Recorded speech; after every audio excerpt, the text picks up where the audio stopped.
Oui, je crois que c'est factuel, hein, personne ne peut le contester. Alors, il ne s'agit pas, bien sûr, de la totalité des résidences secondaires ou des touristes ou de touristes. Il s'agit de quelques particuliers et on les voit d'autant plus qu'on voit les lumières de leur chalet s'allumer. Donc, si vous voulez,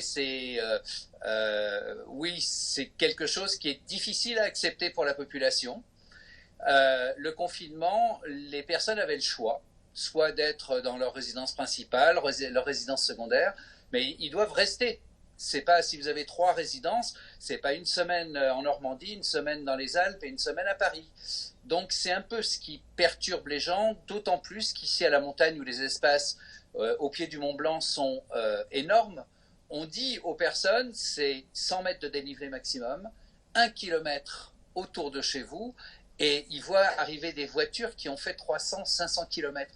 Il y a un sentiment un tout petit peu d'injustice. Alors, ce qu'il faut dire, c'est que c'est pas normal. Ces gens-là sont des irresponsables parce qu'ils n'ont pas compris que le confinement, c'était pour éviter que le virus circule et que eux le font circuler à l'aller et au retour. Mais il n'est pas non plus normal de penser que c'est une généralité. Donc, la généralité des Français, et bravo, qu'ils soient résidents secondaires, résidents permanents, respectent les consignes du gouvernement et du président de la République. Et on va y arriver, on va le tuer, le Covid-19. Mais c'est quand même dommage qu'on ait encore quelques personnes qui se croient plus forts que les autres. De ce que vous savez, ces personnes, ce sont des gens qui connaissent la région de Saint-Gervais, notamment. Vous savez, le contrôle, il aurait fallu qu'ils se fassent prendre à leur départ. Ce sont des gens qui sont résidents, qui ont des chalets. Ce ne sont pas des locataires. Je ne pense pas qu'il y ait réellement un business de la location pour venir se cacher à la montagne et se refaire des globules. Non, je crois pas à ça. Je pense plutôt que ce sont des gens qui ont décidé de venir profiter de leur résidence secondaire. Ils ont bien sûr le droit, c'est leur résidence secondaire. Mais on est confinés, ils n'ont pas le droit. Est-ce que vous Voilà. pensez que ces mêmes personnes qui sont donc arrivées ce week-end, elles rentreront chez eux une fois leur période de vacances officielles terminée? Bah écoutez, ça, je suis incapable de vous le dire.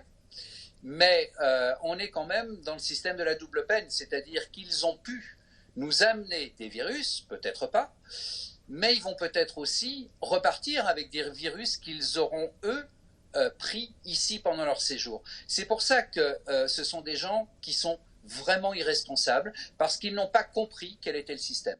Qu'est-ce qu'il faudrait mettre en place selon vous pour ne plus faire face à ce genre de situation? Vous l'avez peut-être un peu évoqué tout à l'heure, ça serait peut-être des contrôles plus au départ?